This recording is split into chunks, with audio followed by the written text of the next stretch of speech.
Hello, everyone. Happy Saturday. Welcome into another edition of Sports Talk Chicago. I am Joey Christopoulos. You're listening to WLS AM 890. Hope you're having an absolutely wonderful weekend in a beautiful city right in the middle of August right now in Chicago. I'm going to talk a lot of Chicago Bears on this episode coming up. I'm going to leave the Chicago Cubs alone for a little while. I need a timeout. I'm taping this episode, just to be very fair, a couple of days before the airing of this episode that you're listening to on Saturday night. So I'm not sure of the results. And frankly, with the Chicago Cubs right now, it is a total 50-50 toss-up. But hopefully after a successful series against the Milwaukee Brewers, I'll come back and I'll talk a little bit about them moving forward. We're talking Chicago Bears today. Chicago Bears preparing to play another preseason game against the Buffalo Bills. I will just reiterate again what I said last week. Of course, I think it is logical, and I certainly hope that the Chicago Bears will decide to play Caleb Williams and some of the starters against the Buffalo Bills this weekend. You do want to see Caleb getting in and out of the operation. You do want to see Caleb feel the speed of the NFL game. Even if it is against some backups, you would like to see him get some reps in. But again, I'm going to sit here and say that I think at this point, Ben Johnson, with fresh eyes, a guy who did not draft Caleb Williams, I'm going to have to trust his instinct on what he thinks he knows is best for Caleb Williams at this time. I promise you, and you can do it if you want to. A lot of people do it, and it's an easy Teflon way to stay correct. If you want to get angry that Caleb Williams isn't playing every single snap in the preseason, knock yourself out. I do believe that they should play some in the preseason, but again, if they sit, I honestly am having a hard time seeing what kind of bearing it has on the regular season. We've seen Bears teams play a lot in the preseason, come out flat-footed. We've seen Bears teams play not at all in the preseason. Their starters, that is, come out flat-footed. Basically, we've rarely seen a Chicago Bears team get off to a hot start. It's been quite some time. Even in 2018, a great season with Matt Nagy, Khalil Mack, the Khalil Mack game coming over playing the Green Bay Packers. We lost that first game. But hopefully I'm excited to see them go out there, perform, and then we'll make some sense of whether Caleb is good or bad. But I'm trying to remind some people, it is the middle of August right now. I'm not going to get too far ahead of myself one way or the other. But what I am going to do is I'm going to take stock of just what my confidence meter is right now for each individual player on the Chicago Bears offense and how confident I am that they're going to be able to have success this season. This confidence meter can change. It can go up. It certainly can go down. Chicago Bears fans know plenty about it going down. But when you line up all these guys on a sheet of paper, which of them engender the most confidence and which of them engender the least amount of confidence? And you're going to kind of get a sense of where I think this offense is going right now. And it is funny. We'll get into the coaching staff a little bit. But it is funny just hearing the narratives about Ben Johnson right now, about how tough he's being, about how he wants physicality in camp, about all this accountability. You're seeing a lot of DJ Moore quotes out there. And I think it's good news. But my only reticence with that is the concept of, are the Chicago Bears getting a dose of accountability or a dose of discipline after a year of probably no discipline at all? So that's why I wanted to do a confidence meter. When we're talking about Ben Johnson, is that accountability actually going to show up on the field? Is that discipline going to show up on the field? Is this team going to play hard for Ben Johnson because he demands it right now in training camp? What is your confidence meter with that? Or is it more of the same of last coach didn't seem to have many rules, didn't seem to have a lot of discipline, didn't seem to have a lot of accountability, and now that this head coach has a modicum of accountability, now it seems like he's the toughest authoritarian of all time? Or is it a head coach that has so much accountability and discipline that in a couple years, players are going to be complaining and bemoaning about how they're being treated by the head coach? It's all going to flesh itself out over time. But it is important to remember that these are the types of cycles that Chicago Bears fans are put through, because this is what the franchise does. Lovie Smith, tough. Discipline, accountability, pick up the ball, the Lovie defense. Get him out of here. Bring in Mark Trestman. Thinker, a little bit softer. Let men be men. Let them control the room. I'm going to stand in the back while I conduct my speeches and while I conduct my meetings. I want the team to lead from the front. Doesn't work? Okay. John Fox, tough guy, gritty guy, defense guy. Ain't going to put up with no stuff. Hardcore, accountability, discipline. Didn't work out. Okay. Matt Nagy, thinker. Offensive guru. And let's be real, some of the guys on the team, some of the things that happened, was there accountability every step along the way? Even from Matt Nagy himself, did he hold himself accountable at times? Did he hold the offensive coordinators accountable? No. So reverse, they thought they were bringing in a defensive-minded head coach in Matt Eberflus that might instill some of that discipline and some of that accountability. But instead, the backslide happened. It's the first time that's been a double-up of no accountability. So when Ben Johnson comes in and tries to toughen this team up, says things aren't good enough, says things are sloppy, got to do it again. If you don't do it right, you're getting kicked out of the play. Sure, it could seem like a breath of fresh air right now. But again, this is just the rubber band effect that Chicago Bears coaches, and frankly, a lot of coaches in sports, they do. They get a guy who's more softer on the players, and they get a guy who's tougher on the players. Tougher on the players, and then into the softer on the players. It goes back and forth. So it's tough to say what's real and what isn't right now. And I'm going to go through what my confidence meter is with each player. And I'm not going to go in order, too. I'm actually going to go from top to bottom, and then we're going to reach our way kind of into the middle. I don't want you to know exactly where I'm coming from on this one. And I don't want to do a countdown on this, because this is just how I feel about this team right now, about how much I trust I'm going to get success, production, and winning football from these individual players on offense. And we're going to do the same number on defense. So here we go. Sports Talk Chicago. I am Joey Christopoulos. This is my confidence meter for the Chicago Bears offense. Let's start with number one. The guy who is the one thing that I am most confident about in this Chicago Bears offense, it's Joe Thuney. Love talking about this guy. Can't wait to watch this guy play. And I'm excited to see. It might not be as visible or demonstrative because he is an offensive lineman, but I am excited to see just consistency and these little things here and there that separate Joe Thuney from everyone else in the league, that makes him a Pro Bowler, that makes him an All-Pro, that makes him a future Hall of Famer, that also hopefully makes him the anchor and leader on an offense, along with hopefully the quarterback, in a successful offense for the Chicago Bears over the next couple of years. So when it comes to Joe Thuney, on a scale of 1 to 10, I'm going 8.5. Now, when we're saying 1 to 10, what exactly does this mean? 1 means that I have absolutely no faith, and actually I'm probably banking on this player being bad. I would say number 5 is more of a 50-50. It's really hard to say. And that could sometimes do with development. It could sometimes do with role. It could sometimes do with the youth or the status of the player. And it could also just depend on, I just think maybe the player's a little on the inconsistent side. So the 5 is it can kind of go either way. It could be good. It could be middle. It could be bad. 6 and 7 is when I'm starting to feel a little more optimistic. And maybe I'm not running to the Vegas window to toss down a bunch of money on this player. But in the 6 and 7 range, I'm feeling pretty good that at the very least we can get average to above average play from this particular player. And when we get above 7.5, when we get into the 8s, when we get into the 9s, and even if we get a 10, and clearly since Joe Thuney is first at 8.5, we do not have a 10 on here.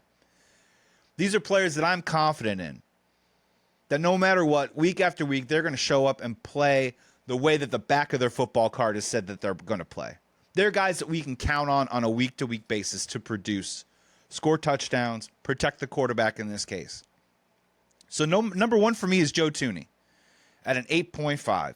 He is by far the one player that you're not going to see a ton of articles written about right now, whether he's playing well, whether he's playing poorly, what he needs to do to improve. He just needs to go out and be who he is. He just needs to go out and be Joe Thuney. And my hope is, especially with some of these other players in this list, that his performance, his example on the field will radiate and spill over to some of these other players in the offensive line, to the tight ends, and maybe even give a little bit more confidence to the quarterback to sit in there, go through his progressions, process properly, and get the ball into the hands of who's open on that particular play. Joe Thuney at an 8.5. That he is the sure shot for me of a player that I think is going to produce and play well for the Chicago Bears. And if I had to make a bet on give me one Pro Bowler for the Chicago Bears on offense this year, my money is going to be on Joe Thuney above anyone else. And that's why he's number 1 on the list. He's 8.5. He just got an extension. I mean, this guy, to reiterate, if you're not familiar, this guy has been protecting the backside for Patrick Mahomes and for Tom Brady his entire career. His entire career, all he's known are playoff appearances and Super Bowl appearances. This guy knows what it takes to win a football game. This guy knows what it takes to be a winning football team. And this guy knows what it takes, and he knows, and he sees it when he knows it, of how far a team could possibly go in a season. So Joe Thuney, that's the guy that I'm banking on to be the most productive, to be the set it, forget it type of player for the Chicago Bears offense. Pretty good start, right? An 8.5, not too bad to have that on your offense. Let's go to the bottom, shall we? I've got 13 guys. I got 13 categories on here, or 13 spots on here. So let's go to number 13. And this is the least confident I am of any of the positions on the field for the Chicago Bears. And if you disagree with me, drop in a comment on YouTube. Or if you're listening on WLS AM 890, thank you for tuning in. When you get home from your drive, hop on over to YouTube, type in Sports Talk Chicago, subscribe to our channel, and drop a comment. My least confident position for the Chicago Bears on offense, it's got to be the left tackle position for several reasons. And I got it at a 4.4. So that's less than 5 of a 50-50 of I, at this point, am probably leaning towards it being perhaps a below average position for the Chicago Bears. Twofold. One, the incumbent starter, Braxton Jones, who has been throughout his career average to an above average player. A player that when I do shows with Corey Wooten, former Bears defensive end, he always talks about him needing to get stronger, needing to get more of an anchor, needing to get more leverage. Well, the problem with this last offseason is that he had ankle surgery. He did not get the opportunity to bulk up, did not get the opportunity to get that anchor. And to his credit, a lot of people were concerned he might not be ready to start training camp. Dude showed up, was ready to perform. Was he 100% healthy? I'm not here to say. But he's been out there and he's been able to play. He looked a little rough in the preseason game, to be very fair. And they have given a lot of snaps to Ozzie Trapillo, the second-round pick, who, let's be also very clear, did not play left tackle in college, played more right tackle in college, and now is being asked to play left tackle. The uncertainty of this position alone makes it a 4.4. If Braxton Jones is 100% healthy, maybe this confidence meter of mine goes up a little bit more. But I can't sit here and say that he's 100%. I still think he's working his way back from injury. There was a great video on Twitter from former left tackle Teron Armstead, who says that he loves Braxton Jones's technique. He thinks he has great technique. But I am a little bit concerned about his size. And I am a little concerned that I understand that we're trying to put Ozzie Trapillo into a bit of a stewardship of maybe he is the future left tackle.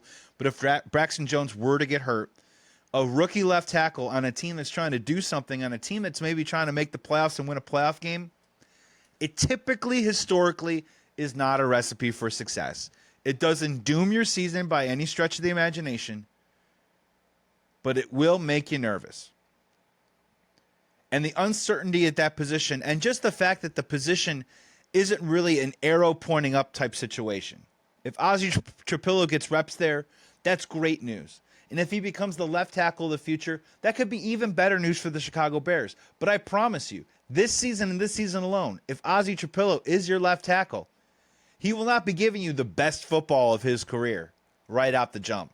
There's going to be some bumps. There's going to be some bruises. There's going to be some holding calls. There's going to be some pre-snap penalties. And there might be some whiffs. And when it comes to the left tackle, I need my quarterback to be healthy. So that is why it's at the bottom of my list. I think that is by far the biggest question mark right now about the Chicago Bears offense is what's going on at left tackle, who's going to be the starter, who will be healthy, who will be able to play, and most importantly, who will be a productive player that will protect Caleb's backside. Moving on our confidence meter here. You're listening to Sports Talk Chicago. I am Joey Christopoulos. It's Saturday night, Chicago. You're listening to WLS AM 890. Thank you so much for tuning in. Number 2 on my confidence meter of the Chicago Bears offense, I have to go with a guy that's just done it. I have to go with a guy that's done it year in and year out, continues to put up yards, and even in a down year last year, still was one of the better wide receivers in the NFL, still a top 15, top 18 guy. I'm going to go with DJ Moore, and I'm going to give him a pretty high ranking. I'm going to say my confidence meter for DJ Moore being a productive number one wide receiver for the Chicago Bears, I'm going to put it in at 8.2. DJ Moore last year, 98 receptions, great number. 966 receiving yards. In today's NFL, not a great number. 6 touchdowns, right around his career average. The part that is disappointing about DJ Moore, specifically with him last year, was 6.9 yards per target. Only 43 first downs for 30th in the NFL. So those two things cannot mesh at the same time. If you're telling me he's getting 6.9 yards per target, then at the very least, he's catching the ball and he's moving the chains and he's picking up first downs.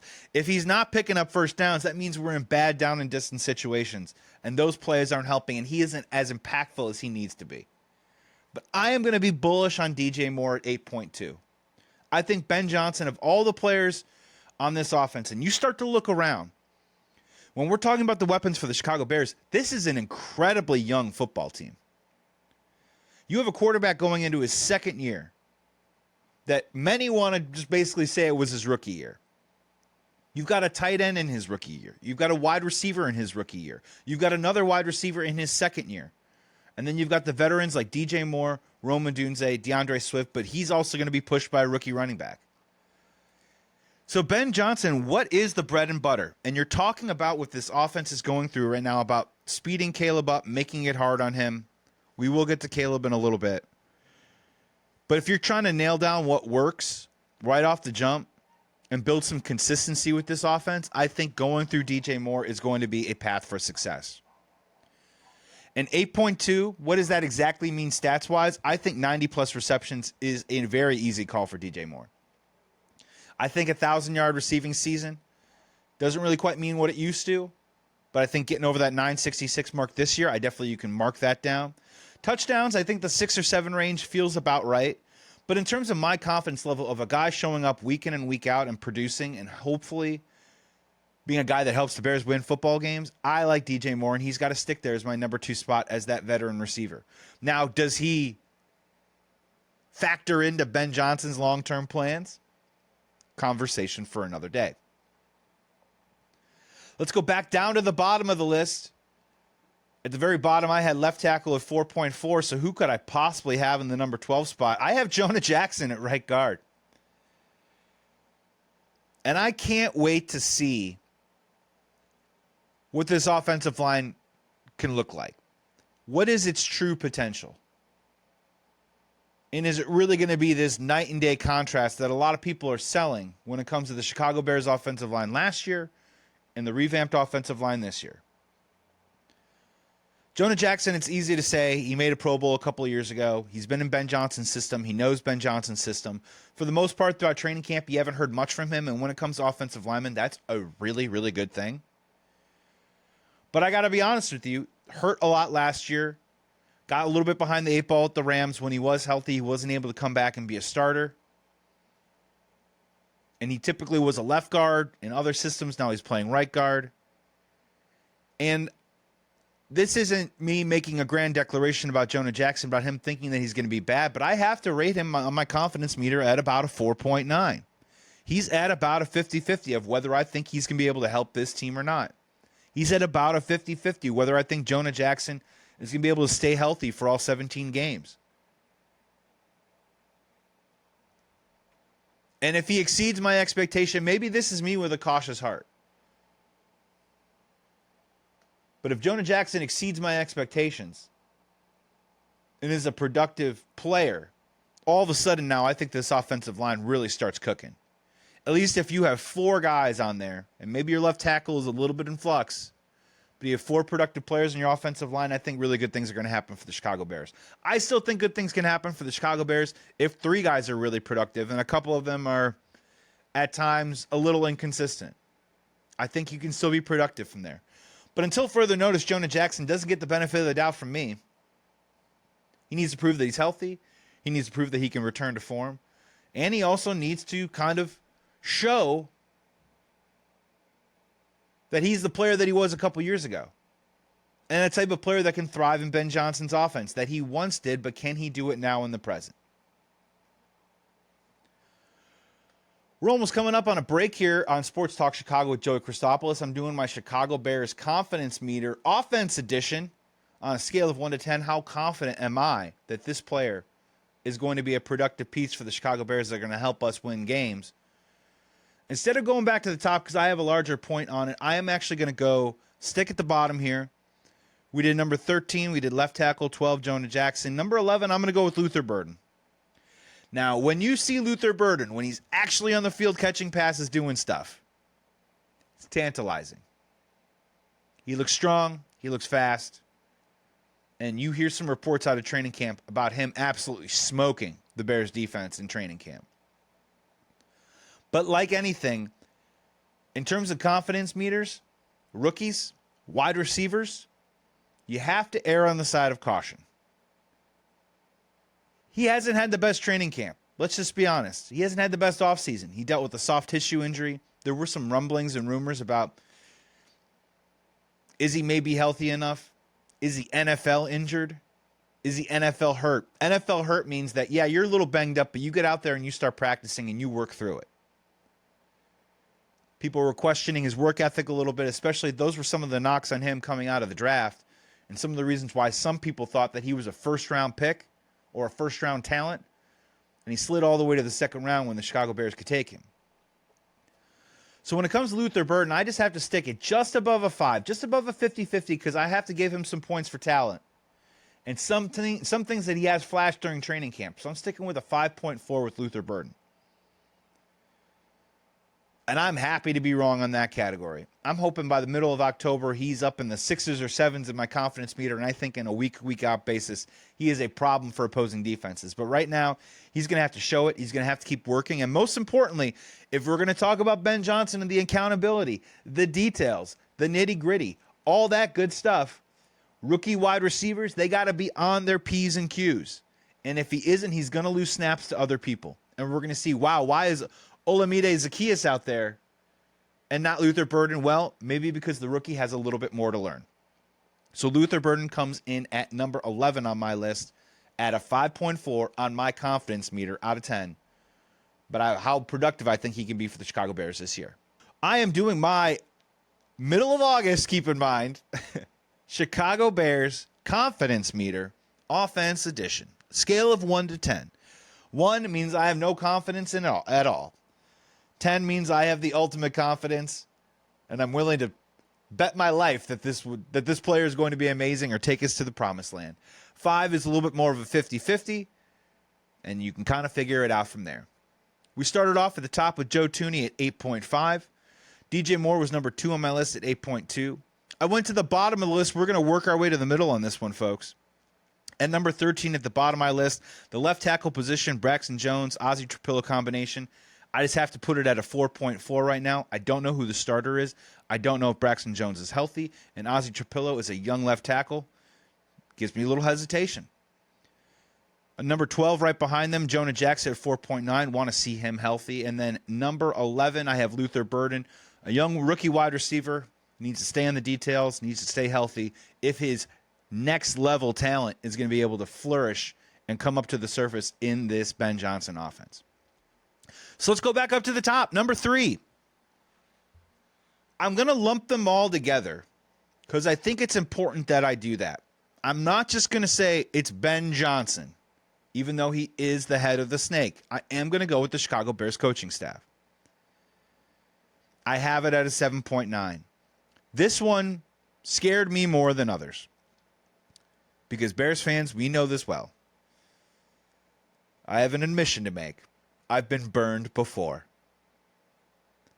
After 2018, I'll admit I was a Matt Nagy fan, and I was incredibly excited to see what his offense was going to be like year 2, or as he put it, offense 2.0 with him and Mitch under the helm. Turns out offense 2.0 was too much for Mitch. Matt Nagy lost faith in Mitch. The relationship deteriorated. And slowly but surely, we became a very mediocre football team very fast. And I'm not going to go higher than the 7.9.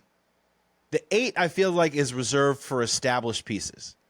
And yes, a lot of this coaching staff has been very established on the Detroit Lions offense that has put up historical numbers after the last couple of years. But it's also at this number, and it's this high. This number is just, I'm really loving the mix, and I'm just loving what I'm seeing and hearing from camp right now. And I've said this before. This coaching staff is now in place. I think it is true and factual that Ben Johnson chose Caleb Williams. But Ben Johnson and this coaching staff, and in many ways, inherited a lot of players on this roster. But I like what I've seen and what I've heard so far through training camp. You cannot deny that Dennis Allen is bringing a little bit of a different attitude to the defense. You're going to see some more pressure up the middle. And then this is a guy who is wildly well established. And I get it. Matt Eberflus had an established career as a defensive coordinator for the Indianapolis Colts. I'm telling you right now that Dennis Allen, even though he failed at the head coaching job, the fact that he got multiple spins at that wheel, and the fact that whenever he is a defensive coordinator, the metrics speak to his ability to be able to coach defense. It gives you a good feeling with a defensive side that I'm going to get into next week, I think is a little talent deficient. Absolutely love Antoine Randall. As I mentioned on the other side of the break, when you start to really drill in on it, the skill position for the Chicago Bears on offense, it is young. Yes, you got Cole Kmet and DJ Moore, but man, between Rome Odunze, Colson Loveland, Luther Burden, Kyle Monungai, even DeAndre Swift's only 26. This is a really young unit. And you got Antoine Randall, Illinois' homegrown. I love the mix there. I love what he brings to the table. And when you talk about young players, you got to try and extract as much of the work ethic and the want to out of them to be able to match what their potential is in terms of their skill and their talent. I think the Declan Doyle signing, I don't know, as an offensive coordinator, I don't know much about Declan Doyle, but what I do like a lot is that for Ben Johnson, at some point, mark my words,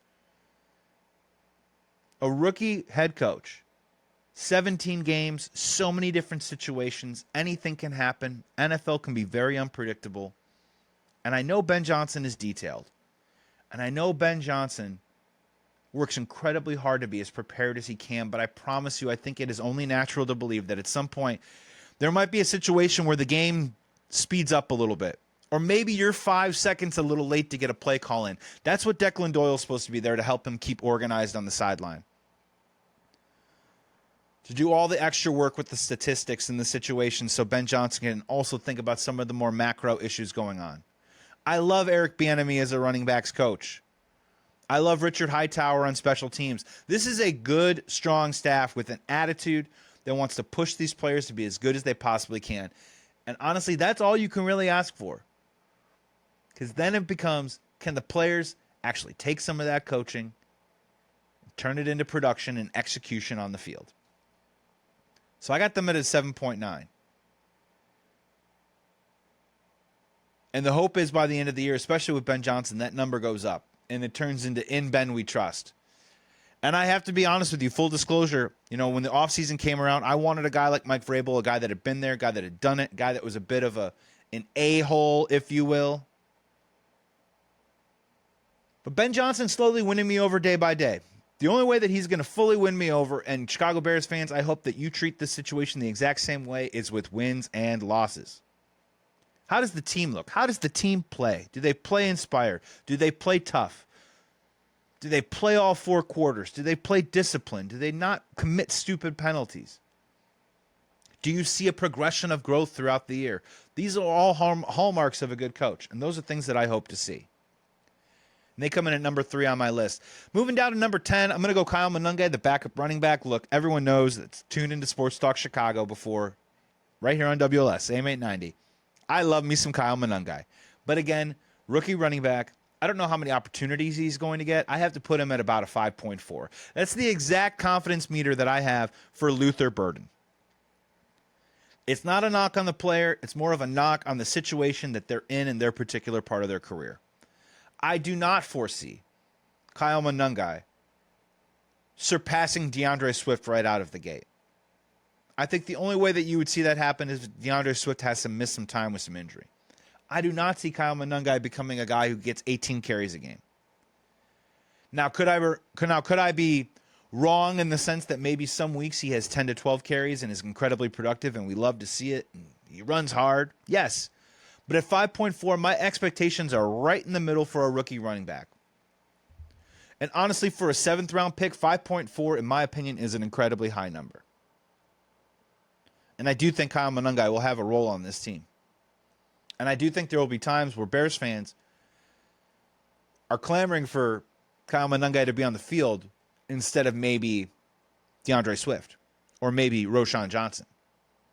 So Kyle Monangai comes in at 10. I'm going to stick here on the bottom too, because right behind him at number 9 is DeAndre Swift at 5.8.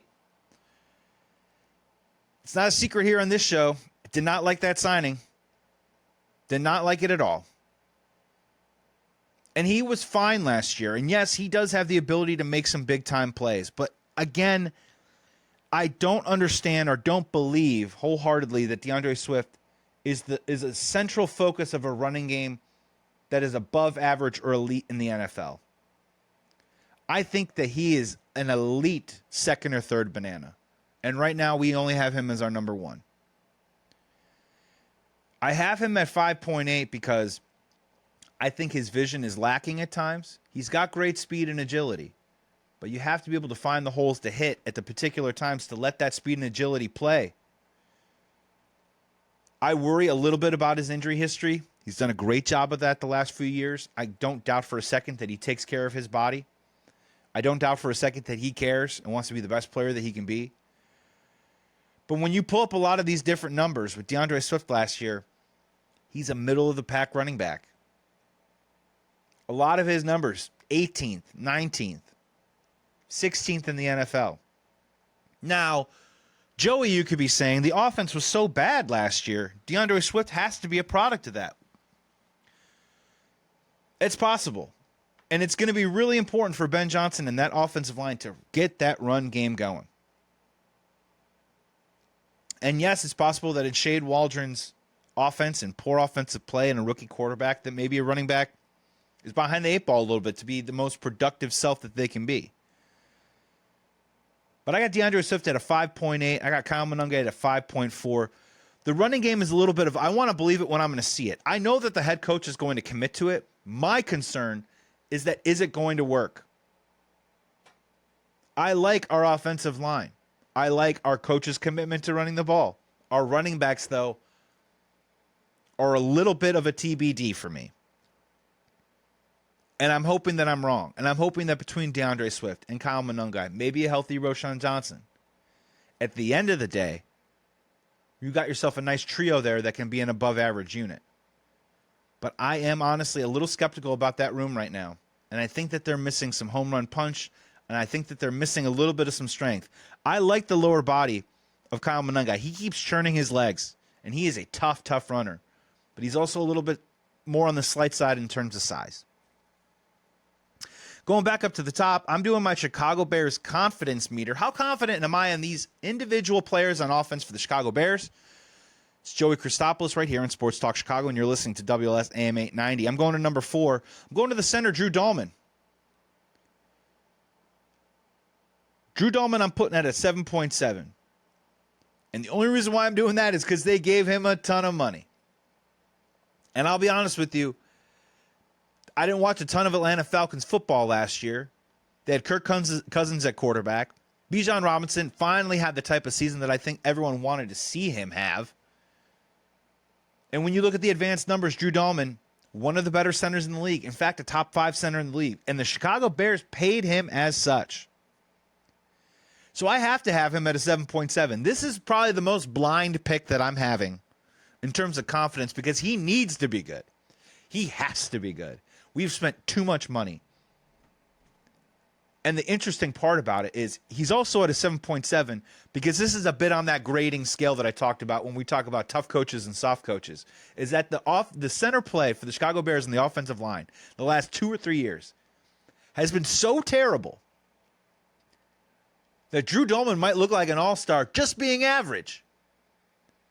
And if Drew Dahlman is just average, I think he deserves the confidence meter rating of over 7. That we are going to see improved play from that position. There were talks a couple of weeks ago about him and Caleb Williams in the exchange. They got to get that cleaned up. But at the very least, Drew Dalman and Caleb Williams, they're tied to each other for at least the next 17 games, and in my opinion, probably the next 30 or so games. So Drew Dalman gets a 7.7 for me. And if you notice also, top 4 picks of confidence meter. We got 1 wide receiver, we got 2 offensive linemen, and we got the coaching staff.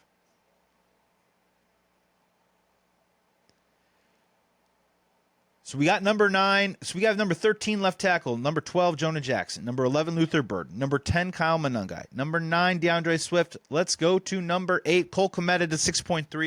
6.3 just feels exactly where Cole Kmet should be. Does Cole Kmet play every play perfect? No. Does Cole Kmet care? Hell yes. Cole Kmet, whether he proves it on the football field or not, and I think he's proven plenty throughout his career, Cole Kmet has become one of the elder statesmen in that locker room.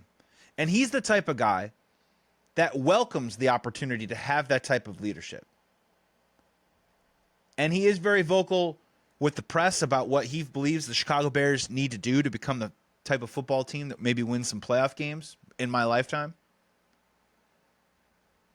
And there have been moments when Cole Kmet has shown it on the field. But at 6.3, I have confidence that Cole Kmet is just going to be who Cole Kmet is. 40 to 50 catches, 450 to 600 yards, and hopefully 4 to 6 touchdowns. And hopefully a more committed, concerted effort in terms of the inline run blocking and some of the pass blocking. And it might be fair, too, that maybe he's trying to become more of an offensive threat, so maybe the blocking gets a little in between at times. But look, Cole Kmet got paid. There's a rookie tight end that I think they're going to be featuring a lot more offensively. So Cole Kmet needs to just go out and do his job. And at a 6.3, I'm fairly confident that we are going to get a good version of Cole Kmet. I don't believe he's an elite player, but he's an above-average player. And I think Cole Kmet is a winning player. So that's why I got him coming at number 8 on my list. Number 5 on my list, notice who still isn't on there yet. Interesting. Confidence meter wise, number 1, Joe Thuney at 8.5. Number 2, DJ Moore at 8.2. Confidence meter coaching staff, number 3 at 7.9. Number 4, Drew Dalman. And number 5, Rome Odunze at 7.1. I don't think I'm going to go out there on a limb and say Rome Odunze is going to have as giant a year as a lot of people are predicting and saying. Fantasy football players out there, just be careful you don't jump too much onto Rome Odunze. But I really do have a lot of faith at a 7.1 that we are going to get a 1,000-yard receiving season from Rome Odunze. I also believe that his number, he had 13.6 yards per catch, which was the 27th best in the NFL last year. I think that number goes up a little bit and maybe gets in the top 20s. And if that's the case, then the Chicago Bears have 2 players that are probably about 2 top 20 wide receivers in the NFL. And that is a good combo. That is a good tandem to have. My thing with Rome Odunze, personally, it's all the little stuff. I did not enjoy his outside blocking. The Chicago Bears are going to continue to run wide receiver screens. The Chicago Bears are going to ask for a little misdirection, a little bit underneath, and they're going to ask their wide receivers to block. I really hope that he's gotten a lot better at that because the effort and the technique simply were not there last year. And then the hope is that he just gets more on the same page with who's number 6 on my list, Caleb Williams. So I got Rome Odunze at 7.1, and I got Caleb Williams at a 6.8. And you're probably asking yourself why. 1, I'm a Bears fan. I was born here in Chicago. I've been watching quarterback play my whole life. And I would be a fool to get over my skis about a Bears quarterback in this town. And I will preface this by saying this. It is undeniable Caleb's arm talent. If you check him out on socials or on X, he's throwing the ball sidearm. He can hit it from any angle. He can do it with touch. He can do it with velocity. I've heard the deep ball's been a little bit better in training camp, which is great to see because it was very bad last year. He's a Heisman Trophy winner. He's the number 1 pick in the draft. I'm sticking with the 6.8 right now because I still believe Caleb has a lot to prove. And we in this town haven't had the luxury of a lot of number one picks. So I don't know. And you see it sometimes, right? I mean, he's definitely not the Peyton Manning, Joe Burrow, set it, forget it. At this time, he just isn't. He still is a little bit in that Trevor Lawrence category of we've seen the talent. The numbers aren't terrible. But is he a dominant elite player? You can't say that about Caleb Williams right now. And the confidence meter that I have that he does turn into this player this year, frankly, not super high at this time. I think there's still going to be some bumps in the road. Now, bumps in the road for a guy who had 20 touchdowns and 6 interceptions last year still might be pretty damn good. But I'm keeping it at a 6.8 because I will be honest with you. I had the opportunity. I used to write for a fantasy football website. I covered the Detroit Lions for a bunch of years. I covered them when Goff was traded over there. And there were reports early on about Goff picking up the offense pretty quickly and Goff looking really sharp in training camp. And that led to a 500 season the first time around, and then they were off and running. Some of the Caleb reports out of training camp have definitely been up or down. It hasn't always been great. Now, are we maybe paying too much attention to training camp? Are we analyzing and microscoping too many throws? Perhaps. But you can't deny that it's still a learning curve for Caleb Williams right now. And what you keep hearing is that the processing needs to get faster. This can be helped out, Bears fans, with a coaching staff that I have a 7.9 confidence meter in. This can be helped out by Joe Thuney and Drew Dahlman giving him time, who I have above him in my confidence meter.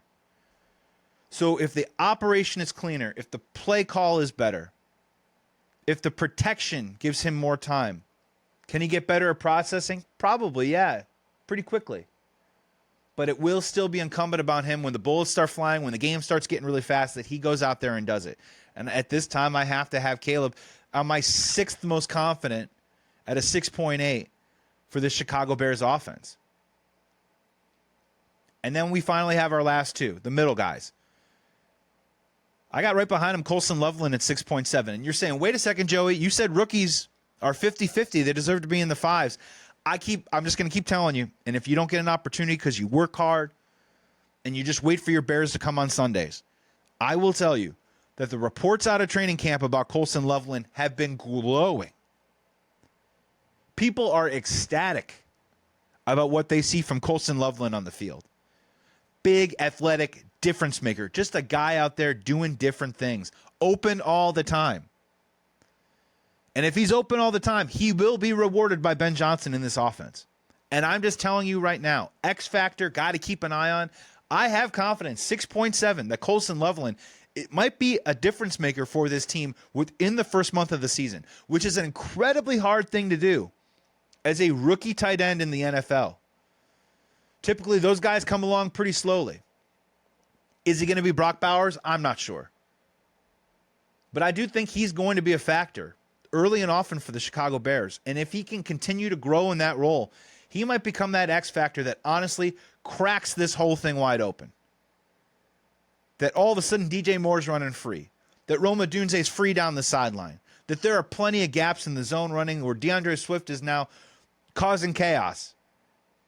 If people have to start accounting for Colson Loveland, the tight end, the way that he's playing in training camp right now, that could be a really huge boon for the Chicago Bears. And my final one on this list is Darnell Wright at 6.4. A lot of people are saying this is kind of the year where Darnell Wright needs to start proving that he's a Pro Bowl type player.